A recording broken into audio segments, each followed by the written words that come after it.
The night the Alpha King chose my sister, I learned how quickly fate could turn its teeth on you. Moonlight flooded the pack hall, silver and merciless, as unmated girls stood trembling in white. We all knew how this would end.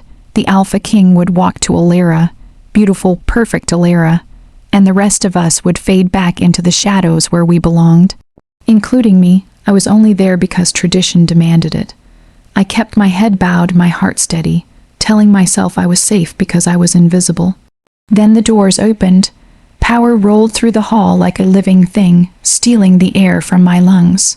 The Alpha King stepped inside, every inch of him carved from dominance and legend. Wolves bowed, elders trembled. Even the moon seemed to pause. He walked past my sister, past every girl who had trained her whole life for this moment, and stopped in front of me. The silence was so heavy it hurt. When his golden eyes locked onto mine, something inside me shattered, and something ancient woke up. His lips curved, not in a smile, but in a promise that felt like a sentence. A low growl tore from his chest, sending fear and heat crashing through my body. She is mine. In that instant, I understood a terrifying truth. The moon had not chosen me for love. It had chosen me to become a queen, or a weapon. *** Part 1.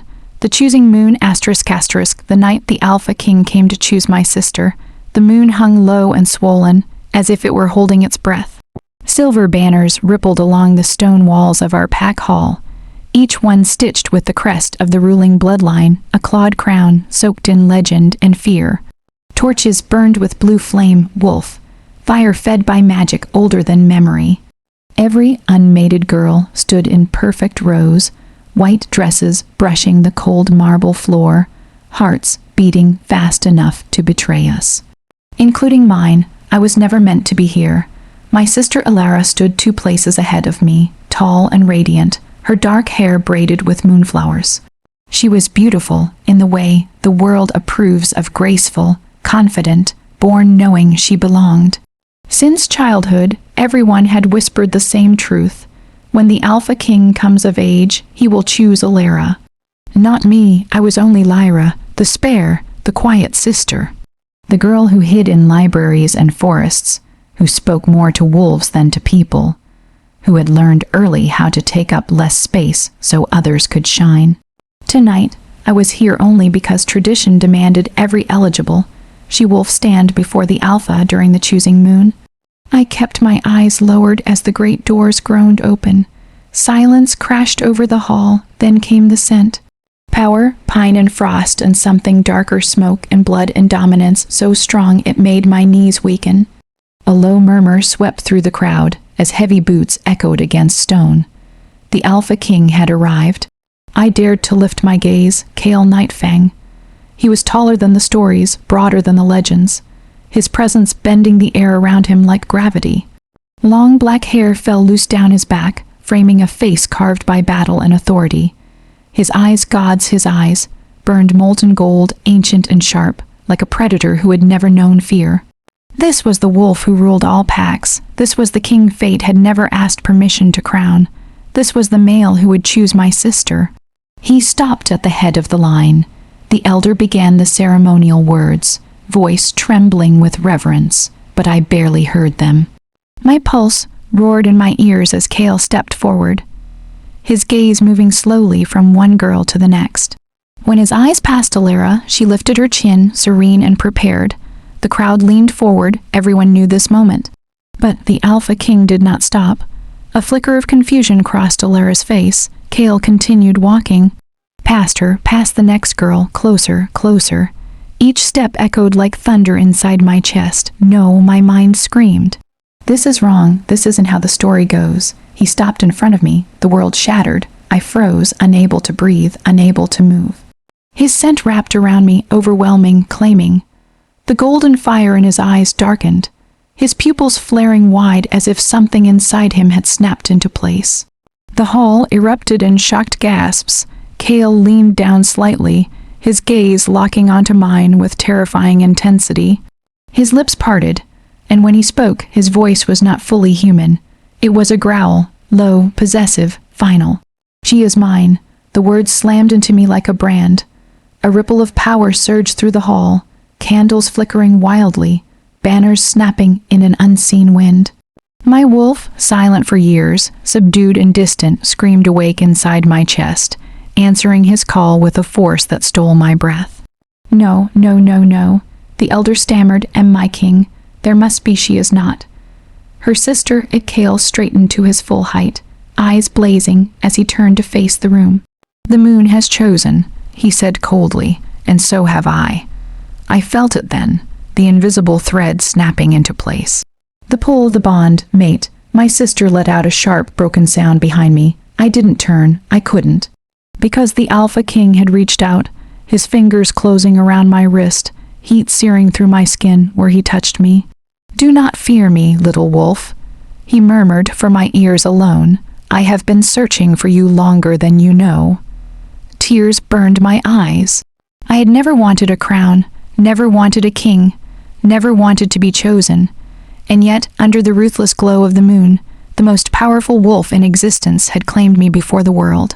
As his, the mark of the king, the moment the Alpha King's hand closed around my wrist, the world tilted. I barely remembered being led from the hall. Faces blurred past me, some stunned, some furious, some filled with open envy.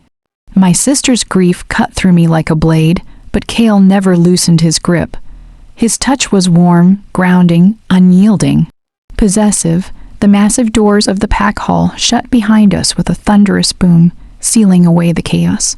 Cold night air rushed over my skin as we stepped into the moon courtyard, where silver light poured down unhindered from the sky. I finally pulled my hand back. "My king," I whispered, bowing my head in reflex. "There has been a mistake." Kale's gaze snapped to me instantly. "There are no mistakes in the mate bond." His voice was quieter now, but no less dangerous. I swallowed. "You were supposed to choose my sister. Everyone knows that. She trained for this. She prepared her whole life. And you did not," he asked. The question caught me off guard. I hesitated. I was never meant to be chosen. Something unreadable crossed his face. He stepped closer, his presence pressing in around me like a storm cloud. I could feel my wolf stirring again, restless, drawn to him against all reason. "You hide your scent," Kale said slowly. "Did you know that?" My heart skipped. For years?" He continued, circling me like a predator studying prey. I searched every pack for the female whose presence haunted my dreams, a wolf whose call brushed the edge of my mind and vanished. I thought the bond was broken, that the moon had cursed me. He stopped in front of me again, eyes burning. "But tonight," he said, inhaling deeply, "your scent broke free." My breath hitched. "That's impossible. I'm nothing special." A low, dangerous smile curved his lips. "That," he said, "is where you are wrong." Before I could step back, his fingers lifted my chin. The contact sent a jolt of heat through my body, sharp and electric. Images flashed behind my eyes: snow-covered mountains, blood-soaked battlefields, a black wolf howling beneath a crimson moon. I gasped. "You feel it," Kale murmured, "the bond awakening." "I'm afraid," I admitted, my voice trembling. For the first time, something softened in his expression. "As you should be," he said honestly. "Being mated to a king is not a gentle fate." A shiver ran through me. "Then let me refuse," I blurted out. "If this is real, if the bond exists, then you can release me. Choose someone else." The night went deadly still. Kale's jaw tightened. "The mate bond cannot be refused." I felt a hollow ache open in my chest, "so I have no choice." His hand dropped, and for a heartbeat he looked conflicted. "You have more choice than you realize," he said quietly, "but there are forces at work that would kill you if I let you walk away now." Fear coiled in my stomach. "Kill me, you are unawakened," he explained. "Your wolf sleeps, but she is not weak. She is rare, ancient, and others will sense her once the bond fully forms." I shook my head. "Why me?" Kale stepped close again, so near I could feel the heat of him. "Because," he said, voice rough, "your blood carries a power long thought extinct." His thumb brushed the inside of my wrist. "Because you are the last moonbound." Pain flared suddenly sharp, searing, and I cried out as silver light burned into my skin. I stared down in horror and awe as a glowing mark formed where he touched me. A crescent wrapped in a crown. The mark of the Alpha Queen. I staggered, and Kale caught me instantly. pulling me against his chest. "The mark will bind you to me," he said. "It will also protect you." I pressed my trembling fingers to the glowing symbol. "And my sister?" His silence was answer enough. Far away, a wolf howled long and broken. Kale's arms tightened around me. "From this moment on," he said, his lips close to my ear, "your life will never be your own again." And beneath the moonlight, with the king's mark burning on my skin, I realized the truth with terrifying clarity. The choosing moon had not chosen me for love. It had chosen me for war. The queen who didn't bow the Alpha King's territory lay beyond the Blackridge Mountains, where the land rose sharp and wild, untouched by lesser packs. By dawn, I was riding beside Kale, wrapped in a fur-lined cloak that still smelled like him. Pine, smoke, and something dangerously intoxicating. No one spoke to me, not the warriors flanking us, not the scouts running ahead in wolf form, not even Kale. Yet I felt them all watching. The moment we crossed the stone markers etched with ancient runes, something in the air changed. Power pressed down on my shoulders, heavy and old, as if the land itself was weighing my worth. "Breathe," Kale said quietly without looking at me. I hadn't realized I was holding my breath until my lungs burned. "This land will test you," he continued. "It tests everyone who wears my mark." "Even you?" I asked, his mouth curved slightly. "Especially me." The fortress emerged from the morning mist like a beast, carved from black stone towering walls, iron gates, and banners that snapped violently in the wind. Wolves lined the battlements, their eyes glowing as they tracked our approach. Home of the Alpha King, home of his unwilling mate. As soon as my feet touched the ground inside the gates, a shock rippled through me. The mark on my wrist flared, burning hot. I stumbled, and a sudden wave of whispers rushed through my head. "Moonbound, she does not belong. She will break us. She will save us." I clutched my wrist, gasping. Kale was at my side instantly. "You hear them, yes," I whispered, the pack there inside my head. His gaze sharpened. "That should not be possible, not yet." Fear crawled up my spine. Inside the fortress, the court awaited us, advisors in dark robes, commanders scarred by centuries of war. And standing near the throne, Elara, my sister. She looked nothing like the radiant girl from the choosing moon. Her eyes were red, rimmed, her posture stiff, her scent twisted with bitterness and something darker. "Lyra," she said softly, stepping forward. "Congratulations." The word dripped with venom. "Elara," I breathed. "I didn't want this. You know I didn't." She laughed, a short, broken sound. "You never want anything, sister, and yet you take everything." Kale moved between us, his presence a wall. "Enough." Elara's eyes flicked to the mark on my wrist, and hatred flared openly. "She's untrained." Elara snapped to the court. "Unproven, she can't even shift properly. How can she stand beside the Alpha King?" Murmurs spread like fire. I felt them, then eyes stripping me bare, judging, doubting. The pressure built until my knees nearly buckled. Kale turned to me. "Lyra." I looked up. "Do not bow," he said. The court went still. "Alpha Queens bow only to the moon." He continued. "And not to wolves." My heart hammered as I straightened, lifting my chin. Every instinct screamed at me to submit, to disappear, but something deeper rose instead. My wolf stirred, stretching like she'd been waiting centuries to wake. The whispers in my head shifted. "She stands, she remembers." A sharp crack echoed through the hall. Elara cried out as dark veins flared along her arm. She collapsed to one knee, clutching her wrist where a failed bond. Mark tried, and failed to form. The room erupted. "He chose wrong," someone shouted. "The moon is angry. This is her fault." Kale's roar shattered the chaos, raw and terrifying. The floor beneath us trembled. "Enough," he thundered. "Any who challenge her, challenge me."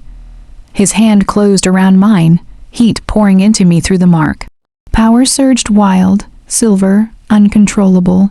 The air howled, torches extinguished, shadows bent toward me. I screamed as something inside me finally tore free. Light exploded from my body, throwing wolves across the chamber like leaves in a storm. For one breathless moment, I wasn't human or wolf. I was something ancient, something *remembered*. When the light faded, I collapsed. Kale caught me before I hit the ground. Silence fell. I lay against his chest, shaking. My wolf fully awake now, no longer quiet, no longer small. She howled in triumph inside me. Kale's voice was low, fierce, awed. The moonbound has risen. I turned my face toward my sister, who stared at me in horror. And in her eyes I saw the truth at last. Illyria was no longer just jealous. She was dangerous. Blood, bone, and the crown. I woke screaming. Not from pain, but from memory. Silver fire raced through my veins, my bones shifting, reshaping, tearing themselves apart and reforging again and again. The scent of blood and moonlight filled my lungs as visions slammed into me. Queens crowned in starlight, wolves kneeling in snow, a throne drowned in shadow. Lyra, Kale's voice cut through the storm. I gasped and bolted upright, drenched in sweat. I was in a vast chamber carved from obsidian moon, runes glowing faintly along the walls. My wrist throbbed where the Alpha Queen's mark burned steady and bright. You nearly burned the fortress down, Kale said dryly from a nearby chair. I stared at him. I almost killed them. Yes, he agreed, and you showed restraint. That didn't feel like restraint. He stood and crossed the room in 2 strides. Power always feels like terror at first. I swung my legs over the bed, dizziness washing over me. You should have warned me, I tried. He said softly. You would not have believed me. That much was true. Before I could respond, the doors opened. A woman entered. Tall, scarred, her silver hair braided tight. Her eyes glowed faintly blue, sharp and assessing. This is Seraphine. Kale said, my war master, she will train you. Seraphine looked me up and down. She's smaller than I expected. I can hear you, I muttered. A hint of a smile touched her lips. Good. Training began before the sun rose. They took me deep into the mountain, to an arena carved into the living stone. The air reeked of sweat, iron, and old magic. Wolves watched from the shadows as Seraphine circled me like a blade. Shift, she ordered. I can't, I said. Not fully. Seraphine raised a brow, then bleed. Before I could react, she slashed her blade across her own palm. Blood hit the ground, steaming. The mark on my wrist flared violently. Pain ripped through me as my bones cracked. I screamed, collapsing to my hands and knees as fur tore through skin, as claws replaced fingers. My spine arched, vision blurring, and then I stood on 4 legs. The world snapped into brutal clarity. I was massive, larger than any wolf I'd ever seen. Silver fur rippled along my body, etched with faint glowing runes. My senses exploded, every heartbeat in the arena, every breath, every lie. The watching wolves went still. Seraphine slowly lowered herself to one knee. Moonbound, she murmured. I looked down at myself, heart pounding. This is me, hours blurred into days. They trained me until my muscles screamed, and my magic bucked wildly. Kale watched often, silent and intense, stepping in only when I truly lost control. At night, he brought me back himself. He never touched me more than necessary, never crossed the invisible line between us. It was somehow worse than if he had. One evening, as he tended a deep gash along my shoulder, I finally broke. Why don't you hate me? I asked quietly. His hand stilled. For what? For taking my sister's future, for throwing the pack into chaos, for binding you to someone unworthy. He looked at me, then really looked. You think worth is inherited, he said. I think it is forged. His fingers brushed my skin, sending heat spiraling through me. And you, he added, voice low, are being forged into something this world has not seen in centuries. Footsteps echoed suddenly outside the chamber. Seraphine burst in, blood streaking her armor. Your Grace, she said sharply, we have a problem. Kale turned instantly. Speak, Illyria is gone, Seraphine said, and 3 guards are dead. The room went cold. Kale's eyes burned gold. She took help, yes, Seraphine confirmed, from the Shadow Court, a name whispered only in fear. I felt it then. A tug deep in my chest, dark and aching. She's not just running, I said hoarsely. She's calling something. Kale's jaw tightened. Then the war begins sooner than I hoped. Outside, thunder rolled across the mountains, though the sky was clear. And somewhere in the darkness beyond the fortress walls, my sister was no longer just my rival. She was becoming my enemy.